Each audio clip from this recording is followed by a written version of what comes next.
إن الحمد لله نحمده ونستعينه ونستغفره ونتوب إليه ونعوذ بالله من شرور أنفسنا وسيئات أعمالنا من يهده الله فلا مضل له ومن يضلل فلا هادي له أشهد أن لا إله إلا الله وحده لا شريك له وأشهد أن محمدا عبده ورسوله لا نبي بعده. قال الله تعالى: يا أيها الذين آمنوا اتقوا الله حق تقاته ولا تموتن إلا وأنتم مسلمون، فإن أصدق الحديث كتاب الله وخير الهدى هدى النبي صلى الله عليه وسلم وشر الأمور محدثاتها فإن كل محدثة بدعة وكل بدعة ضلالة وكل ضلالة في النار.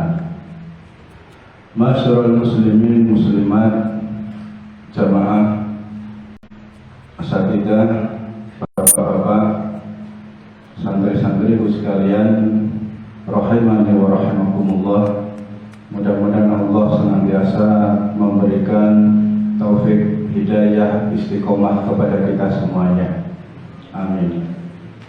Alhamdulillah, bersyukur kehadirat Allah Subhanahu wa taala yang mana sampai saat ini Allah masih terus memberikan nikmat-nikmat yang begitu banyak kepada diri kita. Nikmat Islam, nikmat iman, nikmat kita bisa hadir di tempat ini. Mudah-mudahan ini bisa memberikan kebaikan kepada kita semua, kebaikan dunia, kebaikan akhirat. Amin ya rabbal alamin. Dan insya Allah di kesempatan yang berbahagia ini kita akan bersama-sama mempelajari tentang ahwalul mahsyar, peristiwa-peristiwa di padang mahsyar, yang mana kita sebagai seorang muslim, kita sebagai seorang mukmin, itu kita harus percaya, kita harus mengimani bahwasanya yaumul akhir itu ada dan pasti ada. Jadi kita harus mengimani bahwasanya yaumul akhir atau yaumul kiamah, kehidupan akhirat itu pasti ada. Dan setiap manusia pasti mengalami 4 fase kehidupan atau 4 alam yang pasti dilalui oleh manusia, pasti dilalui oleh kita semuanya. Yang pertama, alam rahim. Kita semua mengalami alam rahim. Ada masih ingat di alam rahim dulu bagaimana? Ingat?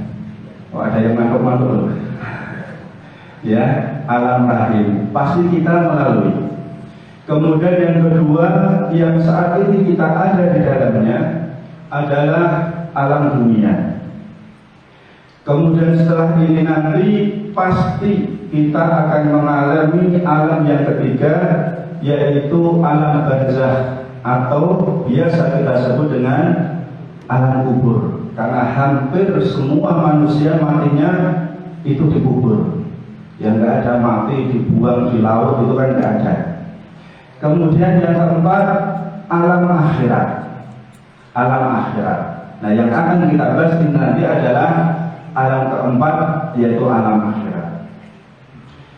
Kemudian terkait dengan peristiwa mahsyar, maka insya Allah nanti ada 10 hal yang akan kita lihat, yang akan kita pelajari tentang 10 perkara yang ada di mahsyar nanti, atau peristiwa-peristiwa sebelum, kemudian ketika berada, dan setelah mahsyar nanti. Yang pertama adalah an-nafkhu fis-sur, ditiupnya sangkakala, atau dengan bahasa kita adalah ditiupnya trompet.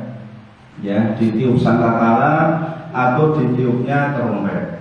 Ini adalah peristiwa yang pasti nanti akan ada. Apa yang dimaksud dengan an-nafkhu fis-suri di sini? Jadi dikatakan adalah qarmun azim. Iltaqamahu Israfil yang tadru mata yu'maru binafhihi. Adalah trompet atau sangkakala adalah qarnun azim. Jadi tanduk yang besar, tanduk yang besar yang sudah berada di mulut malaikat Israfil. Malaikat Israfil adalah salah satu malaikat yang membawa atau memikul arsy-Nya Allah Subhanahu wa Ta'ala. Kemudian malaikat Israfil ini tinggal menunggu kapan ada perintah dari Allah Subhanahu wa Ta'ala untuk meniupnya. Jadi kalau bahasa kita tiup, berarti langsung ditiup oleh malaikat Israfil.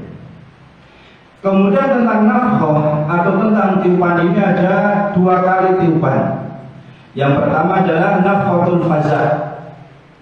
Kemudian yang kedua nafkhatul ba'ats.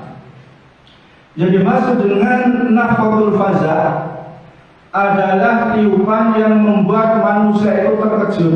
Jadi faza itu terkejut, kaget manusia. Ada tiupan. Kemudian setelah itu so'iku, manusia mati.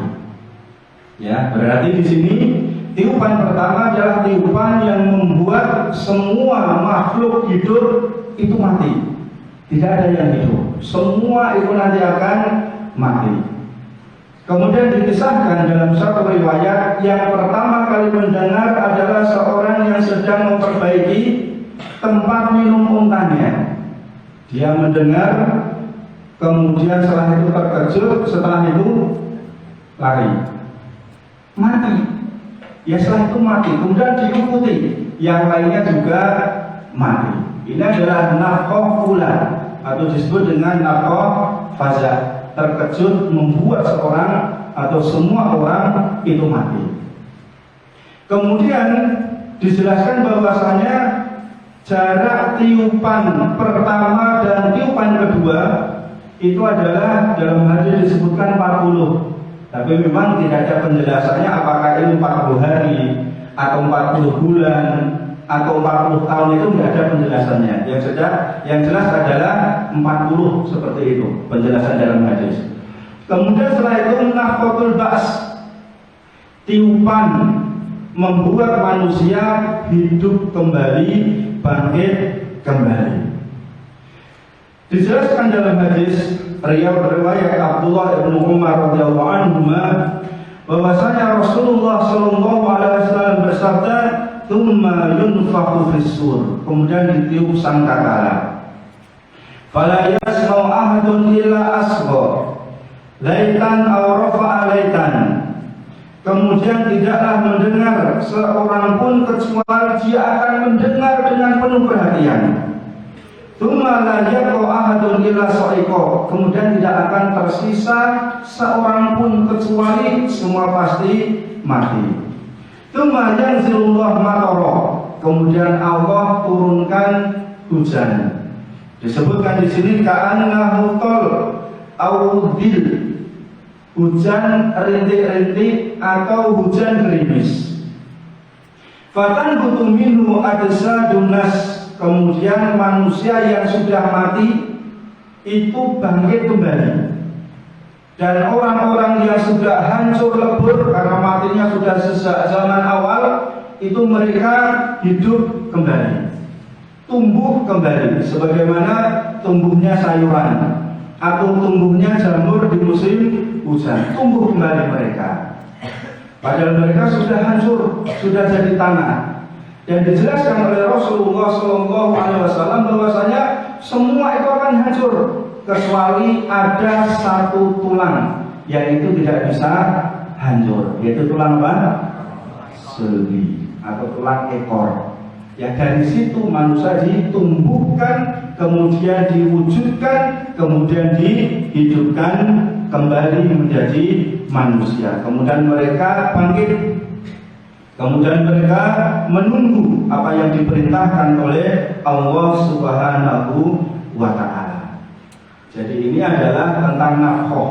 atau tentang tiupan. Itu ada 2 kali, yaitu tiupan yang mematikan semua makhluk, kemudian tiupan yang menghidupkan semua makhluk. Kemudian peristiwa yang kedua adalah al-ba'tsu wal hasyr, kebangkitan dan dikumpulkan semua manusia. Yang dimaksud dengan al-ba'ts adalah ihya'ul amwati yaumal qiyamah, dihidupkan kembali orang-orang yang sudah mati pada hari kiamat. Kemudian al-hasyr adalah jam'ul khalaiqi yaumal qiyamah lihisabihim wal qadha bainahum, dikumpulkan semua makhluk pada hari kiamat untuk dihisab dan ditetapkan urusan mereka. Maka ini yang biasa disebut dengan manusia itu dikumpulkan di padang mahsyar. Maka dijelaskan oleh Rasulullah SAW, yusarun nas yaumal qiyamah ala ardin bayda afra ka kursatin naqi laisa fiha alamun li ahadin. Manusia itu akan dikumpulkan pada hari kiamat di atas bumi yang putih, yang pipih, seperti kapas yang bersih, yang tidak ada tanda apapun di atasnya. Maka dijelaskan oleh para ulama bahwasanya ini adalah bumi yang baru yang diciptakan Allah Subhanahu wa taala setelah bumi yang ditempati manusia itu sudah dihancurkan ketika adanya hari kiamat. Dan inilah yang disebut dengan mahsyar, yaitu bumi yang pipih berarti yang datar, kemudian putih jernih seperti kapas, kemudian tidak ada apapun di atasnya, berarti polos, nggak ada pohon-pohonan, nggak ada rumah, nggak ada bangunan dan seterusnya. Maka ini yang dimaksud dengan mahsyar. Dan bagaimana manusia itu digiring ke mahsyar? Maka dijelaskan oleh Rasulullah SAW, innakum mulaqullah hufatan uratan musyatan hurlan, bahwasanya kalian semua itu akan dibangkitkan bertemu kepada Allah Subhanahu wa taala hufatan, dalam keadaan tidak beralas kaki. Kalau bahasa kakian sini apa? Nyeker apa nyokor? Nyeker ya? Ya, tidak beralas kaki. Kemudian uratan, tidak memakai pakaian polos. Ya, kemudian musyatan, dalam keadaan berjalan kaki, hurlan, dalam keadaan belum dikhitan atau belum disunat. Berarti seperti bayi, tapi bayi yang tua. Ya, badannya gede tapi belum disunat, kemudian nggak pakai baju, kemudian juga nggak pakai alas kaki. Kemudian ketika itu nggak ada yang berpikiran mesum sarung, itu nggak ada. Berarti saudara-saudara ini, ya, bisa lihat aurat yang lainnya. Nggak ada orang yang berpikiran seperti itu, nggak ada. Yang otak-otak meres, otak-otak mesum itu sudah tidak ada. Kenapa? Di situ dia berhadapan dengan Allah Subhanahu wa taala, mempertanggungjawabkan dari apa yang pernah dia lakukan selama dia hidup di dunia. Innakum tusaruna rijalan wa rubbanan wa tujarruna ala wujuhikum. Kemudian kalian itu akan dikumpulkan, kalian bangkit menuju mahsyar rijalan, ada yang berjalan kaki. Jadi ada yang berjalan kaki menuju mahsyarnya. Warbanan, kemudian ada yang berkendaraan. Jadi ada yang berkendaraan. Kemudian tujarruna ala wujuhikum, dan ada yang berjalannya itu di atas wajah-wajah mereka. Ya, di balik wajahnya itu yang buat berjalan. Sehingga Abu Sa'id Al-Khudri bertanya, wahai Rasulullah, kaifa yusyarul kafir ala wajhi yaumil qiyamah? Bagaimana seorang kafir kok dia bisa berjalan di atas kakinya, di atas wajahnya pada hari kiamat? Maka dijawab oleh Rasulullah sallallahu alaihi wasallam, "Alaisa alladzi amsau ala rijlaihi fid dunya?" Bukankah yang telah membuat manusia bisa berjalan di atas kakinya di dunia ini qadiron, maha mampu, ala ayunsyahu ala wajhihi yaumal qiyamah, untuk menjalankan manusia di atas wajah-wajah mereka. Jadi beda-beda keadaannya. Yang untuk orang-orang mukmin ada yang berjalan kaki, ada yang berkendaraan. Kemudian untuk orang kafir, kemudian orang munafik diseret di atas wajah-wajah mereka. Waliyadu billahi min dzalik. Ini adalah keadaan bagaimana mereka bangkit dari kubur kemudian menuju mahsyar. Kemudian keadaan manusia di mahsyar berbeda-beda satu dengan yang lainnya. Jadi semua itu secara umum sama tadi, ufatan, uratan, bulan, tidak beralas kaki, tidak berpakaian, dan dalam keadaan belum dikhitan. Kemudian ada juga manusia-manusia yang dibangkitkan, dikumpulkan di mahsyar, laisa fi wajhi mus'atul lahmin, yang wajahnya itu tidak ada dagingnya. Berarti berupa apa ini? Tengkorak ya, balung, tulang saja wajahnya ini. Untuk siapa ini? Orang-orang yang sering minta-minta kepada orang lain. Ya, maka kita jaga diri kita. Dan kita suka minta-minta kepada yang lainnya. Ya, sama santri. Ya, santri ada nggak yang sering minta-minta ke yang lainnya? Biasanya kan kolil gitu ya. Temennya makan apa? Kolil, sidik. Ya, kayak sidik kan seperti itu. Itu dijaga. Izah mura'antum. Agar apa? Nanti menghadap Allah di yaumul akhir, nanti utuh daging di wajahnya. Ya, gara-gara suka minta-minta kepada yang lain, apalagi sampai malak. Tahu malak ya? Malak itu minta tapi dengan mesor. Itu malak. Ya, kalau semisal minta kepada temennya, kasih, kalau enggak, misalnya, oh sudah galak ini santri seperti ini. Ya, kemudian kita ikhwan-ikhwan, akhwat-akhwat, itu jangan mudah minta kepada yang lainnya. Ya, jangan bermudah-mudah minta kepada yang lainnya. Kadang-kadang ibu-ibu yang bertetangga dengan ibu yang lain, ya dikit-dikit kalau masak nggak ada sesuatu yang dimiliki, minta kepada yang lainnya. Mau nyambel nggak punya cabai, aku jaluk lomboknya ya. Mau nyambel pas nggak punya cabai, minta. Pas mau goreng tempe nggak punya minyak, ya minta lagi minyak ke tetangga. Kemudian pas mau masak beras nggak punya berasnya, mau masak beras nggak punya beras, minta kepada tetangga berasnya. Mau minum es teh, ya nggak punya es batunya, minta kepada tetangganya. Jadi sidik-sidik jaluk, hati-hati yang seperti. Kecuali memang hajat darurat silakan. Tapi kalau kita gampang minta kepada orang lain, maka hati-hati. Ya, jangan-jangan kita termasuk dari makhluk yang dibangkitkan laisa fi wajhi mus'atun min lahmin, yaitu enggak punya daging di wajahnya. Ya, itu ya jadi santri ya, jaga diri, jangan gampang minta kepada yang lainnya.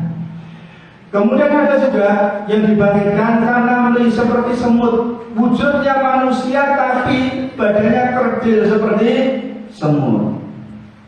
Kenapa dia bisa seperti ini? Karena dia termasuk minal mutakabbirin, sombong.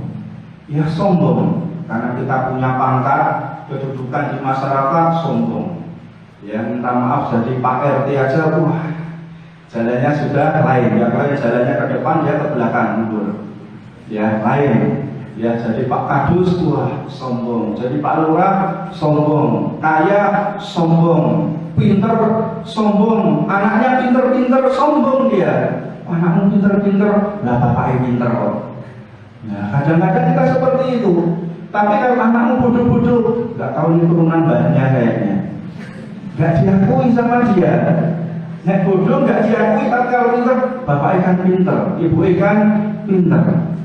Ya, jadi jangan kita menjadi orang yang sombong. Khawatir nanti di yaumul akhir kita dibangkitkan seperti semut yang kecil. Kemudian sudah semut kecil, kemudian dia itu merasa sangat terhina. Kenapa yang lain gede-gede, dia kecil sendiri. Kemudian digiring, ya yusakuna ila sijnin min jahannam yusama bulas.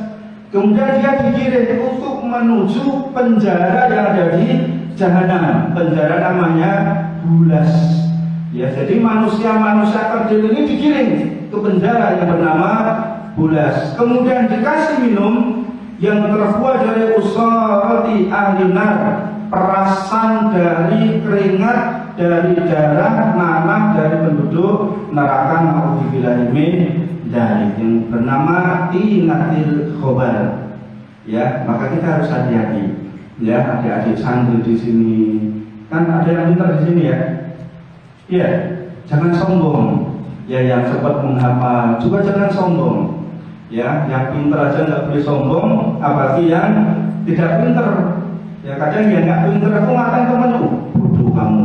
Padahal dia ngatain dirinya sendiri kadang-kadang. Seperti itu. Kemudian ada juga di yaumul akhir yang dibangkitkan dengan miring sebelah badannya. Badannya miring sebelah. Karena nggak ada kalau di sini nanti dibangkitkan seperti itu. Karena nggak ada yang beristri dua ya. Karena di sini adalah untuk orang-orang yang beristri lebih dari satu, tapi dia tidak bisa berbuat adil dengan istri dia. Maka buktinya nanti di yaumul akhir dibangkitkan dengan bahu miring sebelah. Ya, banyak yang takut sini ya. Hati-hati, harus berbuat adil dengan istri-istrinya. Karena biasanya kalau takut itu kan yang disayang adalah istri tuanya. Iya, istri tuanya ya. Ya, karena yang satunya kan lebih tua, jadi yang tua ini yang disayang sama dia. Nah, kemudian juga ada yang dibangkitkan sempoyongan seperti orang yang gila. Untuk siapa ini? Alladzina ya'kuluna riba, yaitu orang-orang yang masih makan riba. Yang masih makan riba, entah kerjaannya itu berkaitan dengan riba atau dia masih mengambil riba dalam kehidupan dia. Hati-hati. Ya, nanti di akhirat nanti dibangkitkan dalam keadaan badannya sempoyongan seperti orang yang gila kerasukan setan. Nah, kita harus hindari riba ini. Karena riba itu adalah tobakot atau cabangnya banyak. Kemudian cabang yang paling rendah saja, yang paling ringan saja, itu dosanya seperti seorang anak yang menikahi ibunya sendiri. Dan nggak ada anak kok nikahi ibunya sendiri. Itu nggak ada. Kalaupun ada, maka itulah yang dimaksud dengan zina. Berarti anak menzinai ibunya sendiri. Itu adalah tobakot, tingkatan riba yang paling rendah. Kemudian juga ada yang dibangkitkan, yaitu dalam keadaan dia talbiyah, ya labbaik Allahumma labbaik, dan seterusnya. Keadaannya talbiyah. Untuk siapa ini? Orang-orang yang meninggal dunia dalam keadaan ihram. Ya, dalam keadaan ihram. Itu nanti dibangkitkan dalam keadaan dia bertalbiyah. Masya Allah.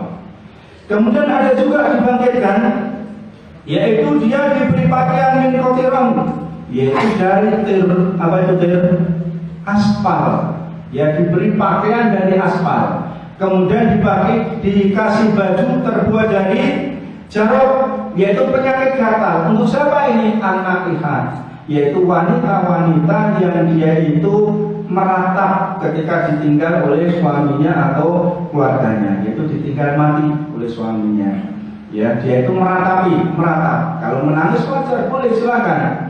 Tapi kalau sampai meratap, bule-bule, kemudian sampai jambak-jambak rambut, kemudian pakaiannya diacak-acak, kemudian tak mau sholat dan seterusnya seperti orang gila, maka inilah yang dimaksud dengan niyahah.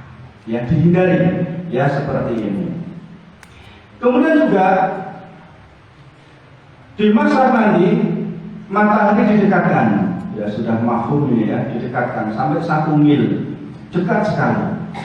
Ya, dekat sekali. Padahal sekarang ini jarak bumi kita dengan matahari berapa? Nah, santri ini belajar IPA ini. Berapa jarak bumi sampai matahari? Kata mas-mas anak penuh itu berapa? 150 juta tahun. 150 juta kilometer. Ya, 150 juta kilometer katanya. Kita juga nggak pernah mengukur ya. Berarti intinya sangat jauh sekali. Ya, jarak umat dan itu nanti didekatkan.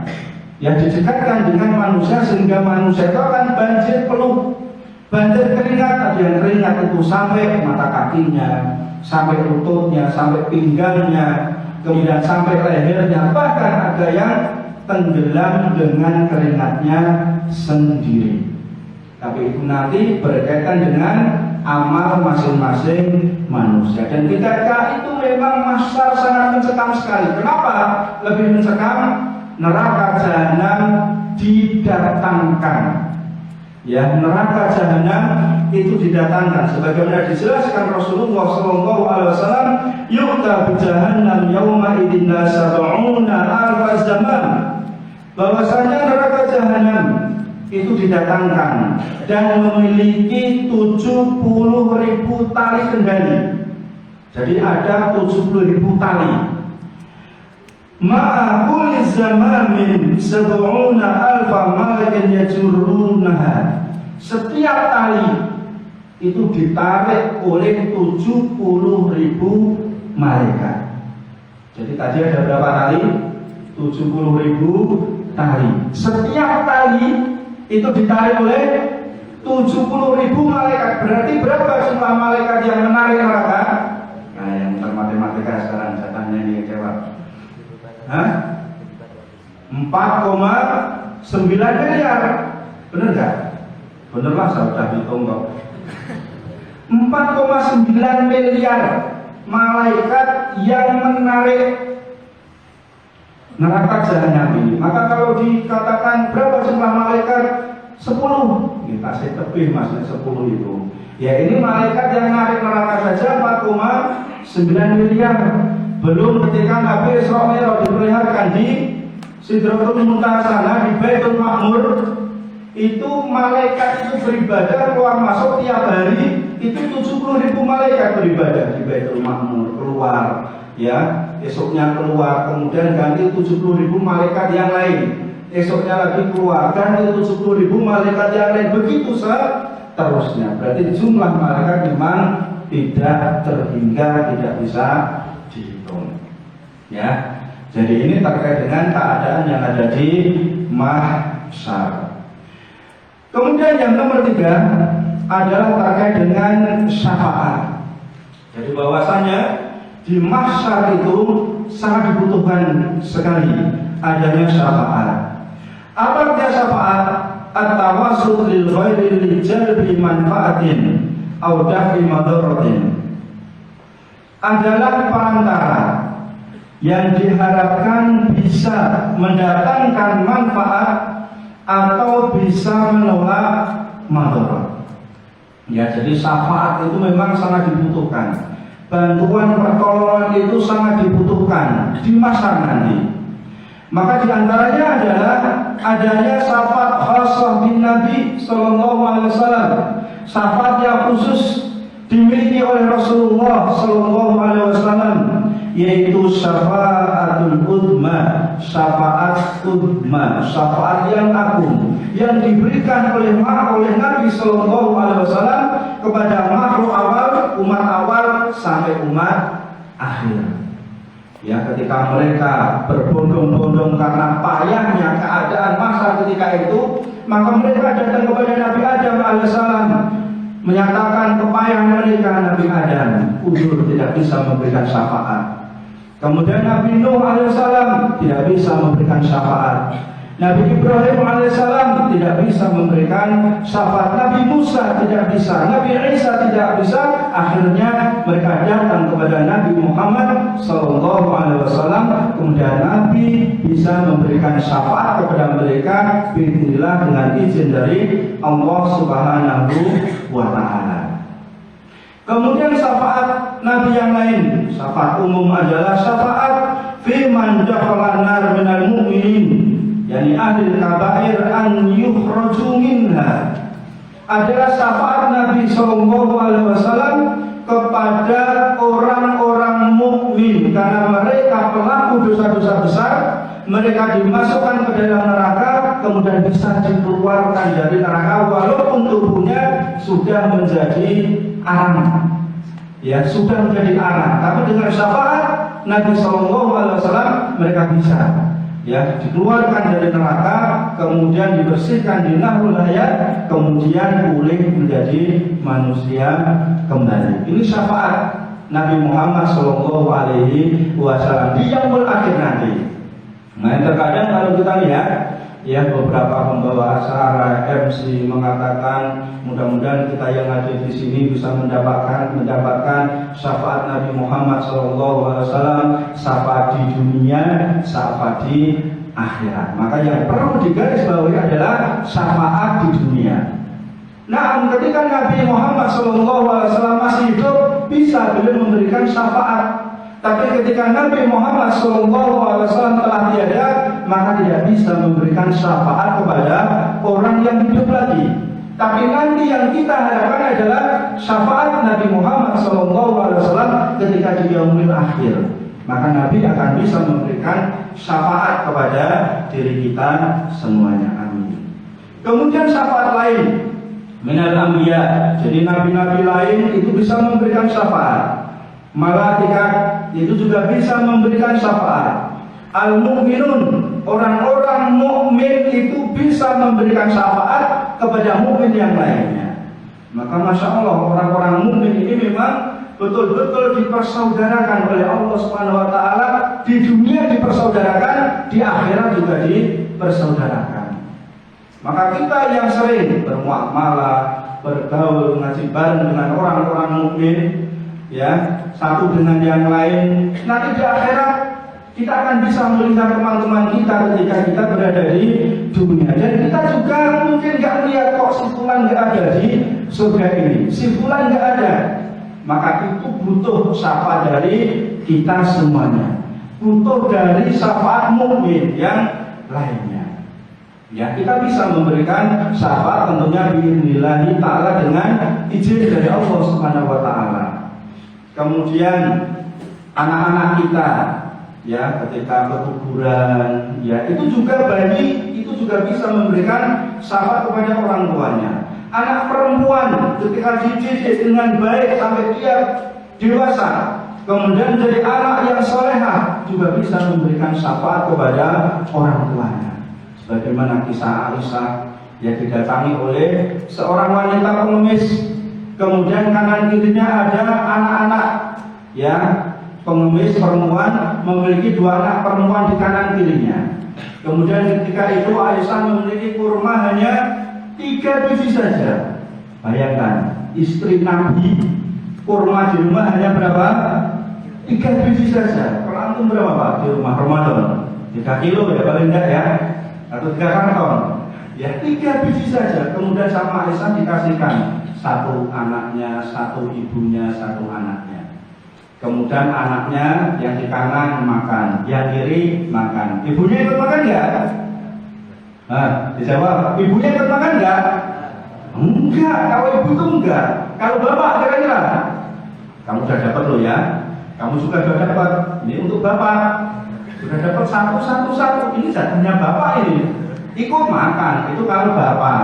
Ya, bapak yang di sana, kalau sini enggak beda maksudnya. Ya, ikut makan kalau bapak. Tapi kalau ibu enggak, tahan. Ya jangan-jangan anak saya masih malam dan ternyata ini sudah habis. Yang sudah habis, lihat kurma yang dipegang ibunya dibelah 2. Ya, separuh kasihkan yang kanan, separuh kasihkan yang kiri. Naluri seorang ibu beda dengan naluri seorang bapak. Ya, apa yang dia lihat itu jatahku, itu kalau bapak. Ya, kalau ibu enggak, tahan dulu. Ya, tahan dulu. Kalau anaknya masih ingin, kasihkan lagi. Makanya kata Nabi Sallallahu Alaihi Wasallam, kalau orang tua bisa didik anak-anak perempuan tadi sampai dia dewasa menjadi anak yang solehah, maka anak tadi bisa memberikan syafaat atau bisa menjadi benteng ya bagi orang tuanya dari panas neraka. Itu. Nah, jadi syafaat itu memang akan terjadi di yaumul akhir, walaupun sebagian di antara kaum muslim juga nggak percaya adanya syafaat. Kemudian berikutnya adalah yang nomor 4, al-hisab. Ya, hisab. Jadi hisab kita sudah sering dengar ya, hisab. Apa yang dimaksud dengan hisab? Ittila'ullahi ibadahu ala a'malihim. Yang dimaksud dengan hisab adalah Allah memperlihatkan kepada hambanya atas amal-amal mereka yang selama ini mereka lakukan ketika di dunia. Ditampakkan hasil amal dia di dunia ketika di akhirat ini. Ya, makanya yang kita harapkan adalah kita mendapatkan hisab yang mudah. Sebagaimana Nabi Shallallahu Alaihi Wasallam itu mengajarkan kepada kita ketika kita berada di akhir sholat kita, Allahumma hasibni hisaba yasira. Ya Allah, hisablah aku dengan hisab yang mudah. Ya, karena ketika Rasulullah ditanya doa mana yang paling afdol, maka kata beliau adalah doa di sepertiga malam terakhir. Satu. Yang kedua adalah doa di duburi sholat, di dubur sholat. Dubur itu artinya apa? Belakang. Dan masing-masing kita kan punya dubur ya. Kemudian dubur kita itu nempel dengan badan kita atau bisa jarak 2 meter atau setengah meter. Kan nempel. Berarti memang yang dimasukkan di sini doa yang makbul mustajab adalah doa ketika kita masih sholat, yaitu di akhir sebelum salam. Ya, kalau setelah salam kemudian mikir doa, ya sesekali silahkan, tapi kalau itu dilakukan terus menerus, itu justru disalahkan oleh sebagian ulama. Karena syar'inya itu adalah di akhir sholat sebelum salam. Seperti ini, Allahumma hasibni hisaba yasir. Ya Allah, hisablah aku ya dengan hisab yang mudah. Kemudian sifatul hisab lil mu'min. Bagaimana sifat hisab untuk orang-orang mukmin? Sifat hisab untuk orang-orang mukmin adalah annallaha yahkum bihi. Allah menyendirikan dia. Fayuqarriruhu bidunubi. Kemudian Allah tetapkan, Allah sampaikan, ini loh dosa-dosa kamu. Jadi dipanggil sendiri. Kemudian ini loh kesalahan kamu seperti ini. Hatta idza ra'a anna qad hadat, maka ketika orang mukmin tadi melihat bahwasanya dia telah hancur karena banyaknya dosa-dosa, maka Allah berfirman, satartuha 'alaika fid dunya wa ana aghfiruha laka al-yaum. Saya telah tutupi aib kamu, dosa kamu ketika kamu di dunia, dan sekarang aku ampuni dosa-dosa kamu ketika di akhirat ini. Ini untuk orang mukmin. Ya, untuk orang mukmin. Jadi istilahnya kalau kita, karena di hadapan kita banyak santri ya, santri melanggar. Ada yang melanggar nggak sini ya? Ada? Nggak ada sini ya? Senyum-senyum ada nggak? Nggak ada ya. Kalau ada paling 1-2 ya mas ya. Kalau ada lagi 3-4 paling. Ada lagi 5-6. Oh, jadi banyak. Ya, misal ada santri mukhalafah melanggar, kemudian dipanggil sama ustadznya, kamu tadi malam semisal kabur, semisal keluar tanpa izin, ini nggak boleh ini. Kalau antum dipanggil sendirian dinasihati, seneng nggak seperti ini? Seneng. Kenapa? Aib kesalahannya tidak ditampakkan kepada santri yang lain. Dia senang aibnya tertutupi. Begitulah ya keadaan mukmin yang berdosa di yaumul akhir nanti. Amal kufar wal munafiqun. Adapun orang-orang kafir, adapun orang-orang munafik, fayunada bihim ala rusu'il khalaiqi. Maka mereka ini akan dipanggil di hadapan seluruh makhluk. Ditampakkan ini dosamu, ini kesalahanmu, ini pelanggaran kamu, sehingga seluruh makhluk yang ada itu akan melihat aib pada diri dia. Dan orang normal pasti akan malu. ya dengan keadaan yang seperti ini.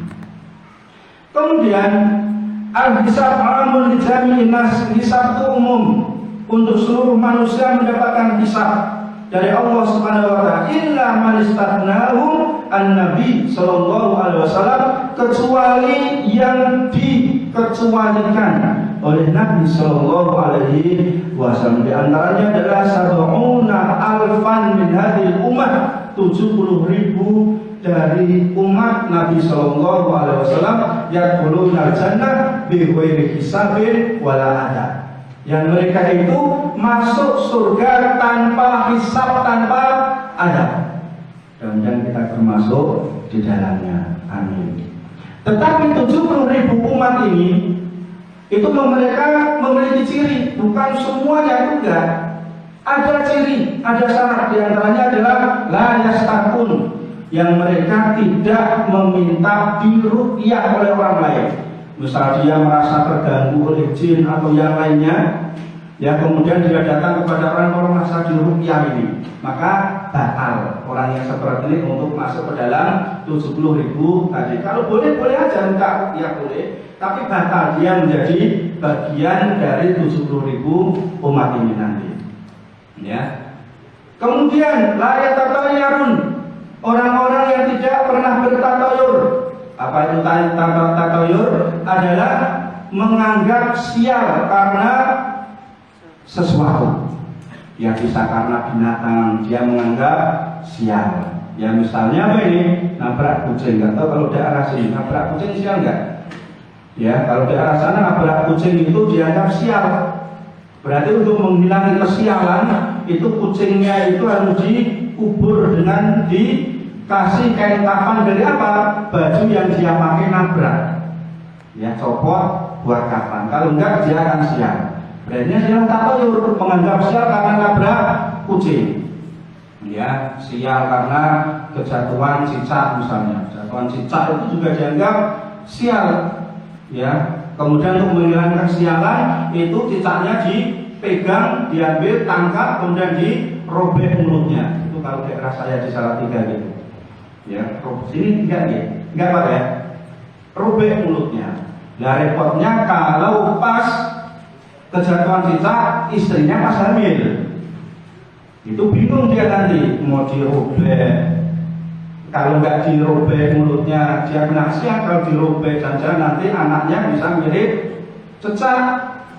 Ya karena khawatir, karena kalau lahir pas mulutnya itu agak-agak mirip cecak. Dulu itu benar saya pernah robek cecak itu dulu. Jadi dihubung-hubungkan seperti itu. Makin kan nggak boleh. Ya karena binatang tertentu, karena tanggal tertentu nggak berani menikahkan anaknya ketika di bulan Suro misalnya. Ya kemudian main bola dibagi kaos-kaosan nomor 13. Oh nggak mau 13, tanda sial. Ya kemudian ketika main ke pantai Gunung Kidul pakai baju hijau nggak berani juga. Khawatir dikersake sama Nyi Roro Kidul dan seterusnya. Makanya adalah namanya tatayur, menganggap sial. Ya kemudian kalau daerah Magetan sana ada Gunung Pegat. Pegat itu apa? Cerai, orang yang proses nikah, orang yang mengangkat itu nggak bakalan berani lewat di situ. Cari jalur lain meskipun jauh. Khawatir kenapa? Nikah di situ nanti ada apa-apa dengan pernikahan dia. Maka orang kalau tidak memiliki tatayur itu sangat enak. Ya, nggak berani kerja ketika di hari meninggalnya bapaknya. Ya, kalau daerah saya itu namanya ngeblake bapak digeblake itu. Ya untuk belakang bapak itu nggak berani dia seperti itu. Ya maka ini kalau kita terbebas dari ini tatayur, insya Allah ada peluang kita masuk ke 70.000 umat Nabi Sallallahu Alaihi Wasallam masuk surga tanpa hisab, tanpa adab tadi. Kemudian keempat adalah tawakal. Wa 'alallahi tawakal, pasrah kepada Allah Subhanahu wa taala. Tapi yang dimaksud tawakal di sini adalah ba'da ikhtiar. Setelah ikhtiar baru kita pasrah kepada Allah Subhanahu wa taala. Wa awwal man yuhasab hadhihi ummah, dan pertama kali umat yang dihisab adalah umat Nabi Muhammad sallallahu alaihi wasallam. Nahnu akhirul umam wa awwalu man yuhasab. kami itu akhir umat yang terakhir, tapi pertama kali yang akan dihisab. Wa awwalu ma yuhasabu 'alal 'abdi min huquqillah as-shalah. Dan amalan pertama kali yang dihisab oleh Allah Subhanahu wa taala adalah tentang masalah salatnya. Ya. Kata Nabi sallallahu alaihi wasallam, "In sholahat sholahat sairu amaluh." Ketika salat itu baik, maka seluruh amalannya itu akan baik. Wa in fasadat fasada sairu amalihi. Kalau salatnya itu rusak, maka amalan yang lain tentunya akan rusak. Ya, maka kita perbaiki sama-sama tentang sholat kita. Gimana sholat kita biar ikhlas lillahi ta'ala, tidak ada unsur riya, sum'ah, cari pujian yang lain. Kemudian bagaimana sholat kita bisa ittiba, ikuti ya sifat sholat Nabi Sallallahu Alaihi Wasallam. Karena Nabi yang mengajarkan tata cara sholat, maka kita bagaimana caranya mengikuti tata cara sholatnya Nabi Sallallahu Alaihi Wasallam. Di antaranya harus tumakninah, karena tumakninah itu adalah rukun dari sholat. Ya, kita perbaiki sholat kita. Wa awwalu ma yuqda bainan nasi fid dima, dan pertama kali yang akan diperkarakan di antara manusia, maksudnya dipondok, diputuskan adalah tentang masalah darah. Ya, tentang masalah darah. Jadi makanya di sini kita harus ya berusaha menahan diri kita ini, jangan sampai kita menumpahkan darah. Menumpahkan darah itu maksudnya bukan berarti ada darah satu baskom ketendang kita, saya sudah menumpahkan darah misalnya. Bukan itu, maksudnya adalah membunuh orang, baik itu muslim ataupun kafir yang tidak dalam peperangan. Dan sampai kita mengalirkan darah, karena ini juga termasuk awal yang akan dihisab oleh Allah Subhanahu wa taala dalam muamalah di antara manusia. Itu adalah yang keempat tentang masalah hisab. Ya, tentang masalah hisab. Al-khamis, yang nomor 5, al-mawazin. Yang harus kita ketahui ada tentang mawazin. Mawazin adalah mizan. Apa artinya mizan? Mizan adalah timbangan. Ma yadullah yaumil qiyamah liwazni a'malil ibad. Apa yang diletakkan Allah Subhanahu wa taala pada hari kiamat untuk menimbang amal-amal hamba yang ditimbang. Kemudian satu amalan yang akan memperberat timbangan bagi kita semua adalah sebagaimana yang disabdakan oleh Nabi Sallallahu Alaihi Wasallam, kalimatani habibatani ila Rahman, dua kalimat yang sangat dicintai Ar-Rahman, khafifatani ala lisan, dan sangat ringan di lisan, thaqilatani fil mizan, dan berat di timbangan, subhanallahi wa bihamdi, subhanallahil azim. Itu harus sering kita ucapkan, apalagi ketika kita terbiasa mengucapkan zikir pagi, zikir petang. Insya Allah sehari minimal berapa kali kita? Sehari 100 tambah 100, ya banyak yang akan kita baca di sini, ya tentang zikir ini. Kemudian apa yang ditimbang? Apa yang ditimbang? Yang diantaranya adalah yang dijelaskan oleh para ulama itu adalah al-amal. Jelas amalan kita itu ditimbang. Ya, faman thaqulat mawazinuhu faulaika humul muflihun. Jadi amal itu jelas ditimbang. Kemudian yang kedua adalah sohaiful amal, adalah lembaran-lembaran amal, itu juga akan ditimbang oleh Allah Subhanahu wa taala. Karena masing-masing manusia itu adalah memiliki tulisan amalan, lembar-lembar amalan. Itu juga akan ditimbang oleh Allah Subhanahu wa taala. Di antara buktinya adalah sebagaimana hadis di tokoh yang sering kita dengar, seorang didatangkan pada hari kiamat, dia memiliki 99 lembar catatan keburukan. Satu lembar itu adalah dosanya sejauh mata memandang. Jadi kalau kita naik tempat yang tertinggi di sini mana, kemudian lihat dengan mata kita paling jauh pandangan, itu baru satu lembar isinya dari dosa-dosa kita itu sejauh mata memandang. sangat banyak sekali, kali 99 lembar, sehingga orang tadi sudah mengatakan sudah hancur saya, binasa saya. Kemudian dikeluarkan satu lembar yang dia miliki lain, yaitu yang bertuliskan kalimat la ilaha illallah, yang membuktikan bahwasanya ketika dia hidup walaupun banyak dosa, dia tidak pernah menyekutukan Allah Subhanahu wa ta'ala, yang disembah tetap Allah Subhanahu wa ta'ala. Kemudian akhirnya ditimbang, satu lembar itu turun, kemudian yang 99 lembar itu naik. Ini membuktikan satu kalimat la ilaha illallah itu lebih berat daripada 99 catatan keburukan dia. Ya, lembar juga ditimbang. Kemudian badan, kalau badan ditimbang nggak kira-kira? Badan ditimbang nggak? Ditimbang. Badan itu juga ditimbang. Sebagaimana hadis dari Nabi Sallallahu Alaihi Wasallam, la ya'ti rajulul azimus samin, akan didatangkan di yaumul akhir nanti seorang laki-laki yang besar gemuk.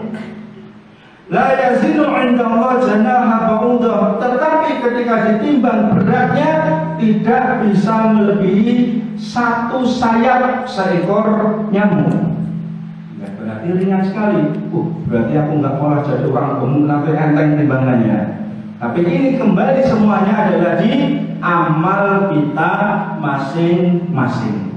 Semua kembali kepada amal kita masing-masing. Kalau amal kita baik, amal ditimbang itu berat. Badan ditimbang berat, lembaran amal ditimbang juga berat. Ya, kalau amal kita itu baik. Kemudian yang nomor 6, nasru dawawin. Ya, nasru dawawin adalah ditebar. Ya, dawawin itu adalah lembaran-lembaran amal. Fatatayaru ilal imani wassama'il. Kemudian lembar-lembar amal itu akan ditebar di yaumul akhir nanti. Kemudian ada yang ke kanan, kemudian ada yang ke kiri. Dan ini akan terjadi. Nanti di yaumul akhir itu akan terjadi. Al-mu'minu ya'khudhu kitabahu bi yaminih fayafrahu wastabshiru. Maka seorang mukmin ketika lembar-lembar amal itu ditebarkan, diterbangkan, maka dia akan mengambil dengan tangan kanannya. Orang mukmin akan mengambil dengan tangan kanannya. Kemudian mengatakan ha'um qra'u kitabiyah. Ya, lihat, baca kitabku ini. Ayo lihat kitabku ini. Baca tulisan ini. Baca kebaikan-kebaikan ini. Sebagian antum para santri di sini kalau ulangan dapat nilai bagus, gimana? Diumpeti ya? Oh, saya tahu itu. Tapi kalau terkadang kan saking senangnya, ini saya dapat mi'ah, dapat 100 itu senang dia. Baca ini hasilnya, dapat 100, tunjukkan kepada wali kelasnya, tunjukkan kepada orang tuanya, senang. Ya, ini orang-orang mukmin di yaumul akhir juga senang, ditampakkan kepada yang lain hasil capaian yang dia lakukan ketika berada di dunia. Wal kafiru ya'khudhu bisimali. Adapun orang-orang kafir itu mengambil catatan amalan dia dengan tangan kirinya, au min wara'i dhahri, atau dari belakang punggung dia, dari tangan kiri atau dari belakang punggung dia. Walaupun dia mencoba mengambil dengan tangan kanan, nggak bakalan bisa. Ya, karena orang kafir munafik itu harus mengambil dengan tangan kirinya sambil mengatakan ya laitani lam uta kitabiyah. Kenapa lembaran ini harus diberikan? Kalau kita di sebelah, kenapa Ustaz harus dibagikan ulangan ini?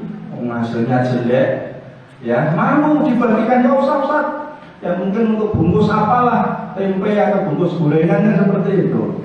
Ya malu, di akhirat pun juga seperti itu. Kenapa harus dibagikan lembaran-lembaran yang seperti ini? Jadi ini untuk nasru dawawin, ini betul-betul akan terjadi di yaumul akhir nanti. Yang nomor 7 yang harus kita ketahui juga adalah tentang al-haud. Apa haud? Telaga. Jadi di mahsyar itu akan ada haud. Telaganya Nabi Muhammad SAW. Dan yang dimaksud haud di sini adalah haudul ma'in nazil minal kautsar. telaga yang airnya itu mendapatkan aliran dari telaga Al-Kautsar yang ada di surga. Fi arsadil qiyamah lin Nabi sallallahu alaihi wasallam, dan haud ini, telaga ini itu adanya di mahsyar milik Nabi Muhammad sallallahu alaihi wasallam. Ya, milik Nabi sallallahu alaihi wasallam. Kemudian sifat haud ini sendiri dijelaskan oleh Nabi sallallahu alaihi wasallam, tuluhu sahrun, panjangnya telaga ini adalah 1 bulan perjalanan. Wa arduhu sahrun, lebarnya 1 bulan perjalanan. Wa zawajahu sawaun, berarti panjang lebarnya itu sama. Wa aniyatuhu kanjumis sama, kemudian gelas-gelasnya atau gayung-gayungnya itu sebanyak bintang yang ada di langit. Wa ma'uhu abyad minal laban, airnya itu lebih putih daripada susu. Wa ahla minal asal, lebih manis daripada madu. Wa atyabu min rihil misk, dan baunya lebih harum daripada minyak misik. Fihi mizayan yamudanihi minal jannah, kemudian ada 2 aliran dari surga. Jadi ada pipa aliran dari surga.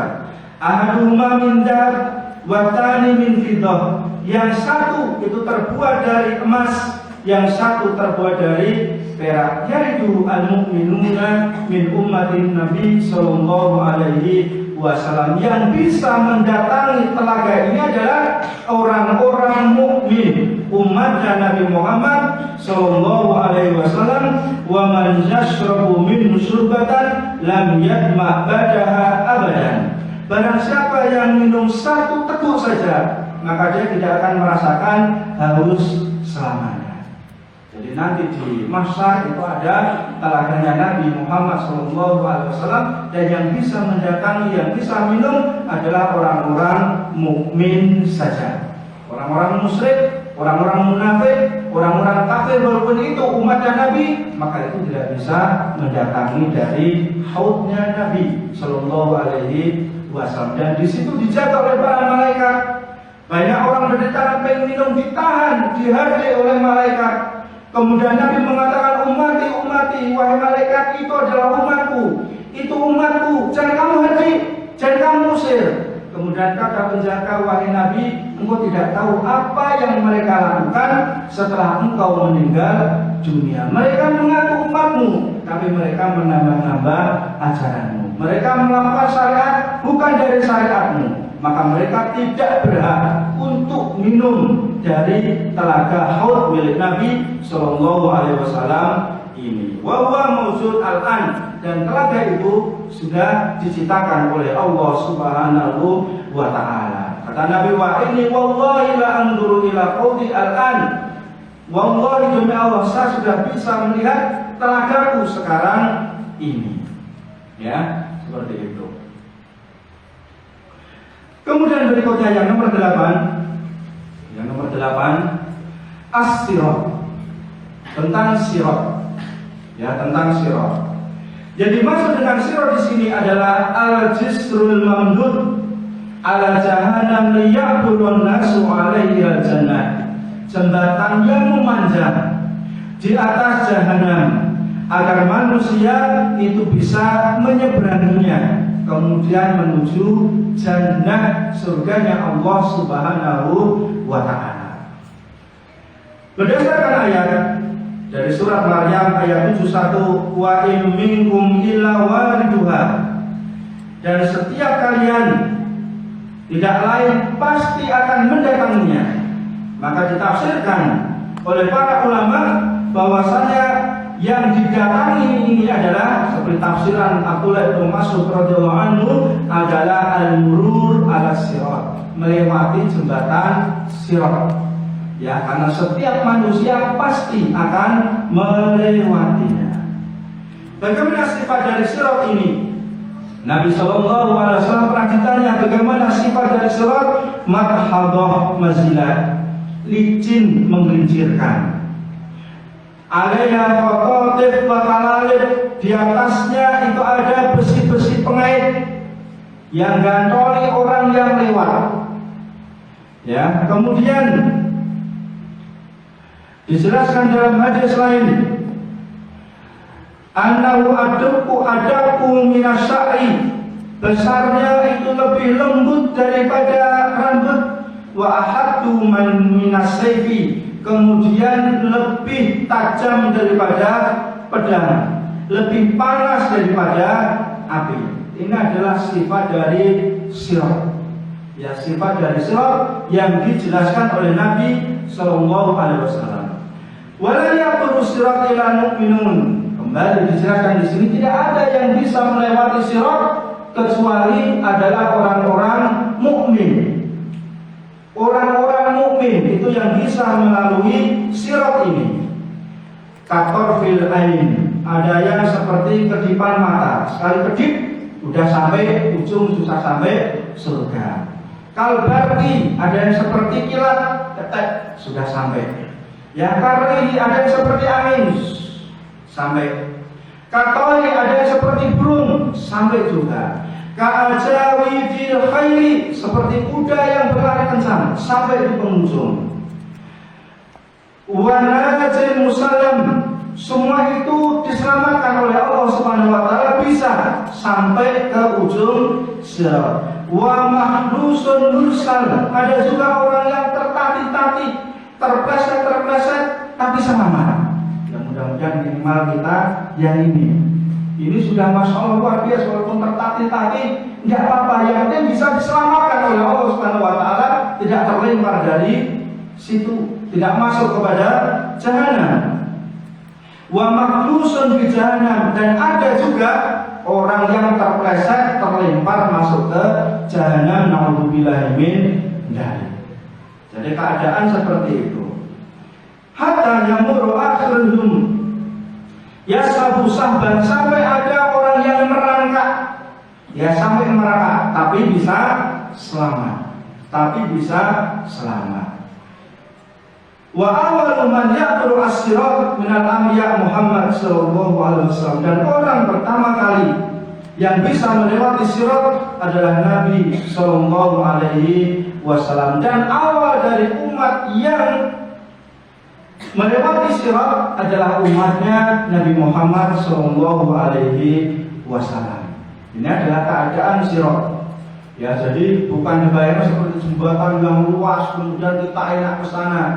Ya, atau mungkin bayang antum seperti jembatan di Suramadu misalnya, antara Surabaya ke Madura, luas, bisa jalan ke sana. Tidak.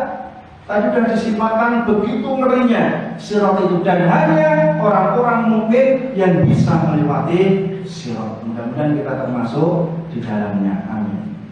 Atas yang nomor 9. Ya, tadi berapa jumlahnya Mas semuanya? 10 ya, bentar lagi. Enggak sampai jam 1 lah. Ya, bentar lagi aja, enggak sampai jam 1. Al-jannatu wan nar, surga neraka. Surga neraka. Al-jannatu adarul lati a'adahu Allah fil akhirah lil muttaqin. Surga itu adalah perkampungan tempat yang disiapkan Allah Subhanahu wa taala di akhirat nanti untuk orang-orang yang bertakwa. Adapun neraka adarul lati a'adahu Allah fil akhirah lil kafirin, adalah tempat yang disiapkan Allah Subhanahu wa taala di akhirat nanti untuk orang-orang kafir. Ya, kemudian untuk kenikmatan yang ada di surga, insyaallah kita sudah sangat memahami bahwa surga itu penuh dengan kenikmatan yang sangat luar biasa, dan Allah sangat maha tahu tentang apa yang diinginkan oleh para hambanya, dan tentunya keinginan para laki-laki dan para perempuan tentunya berbeda. Ya, sebagaimana di dunia ini saja sudah beda. Ya, sama-sama misal masuk ke supermarket, mall. Kalau orang-orang umum sana ya, kita tidak cerita di antara kita. Itu kalau ibu-ibunya itu langsung apa yang diserbu?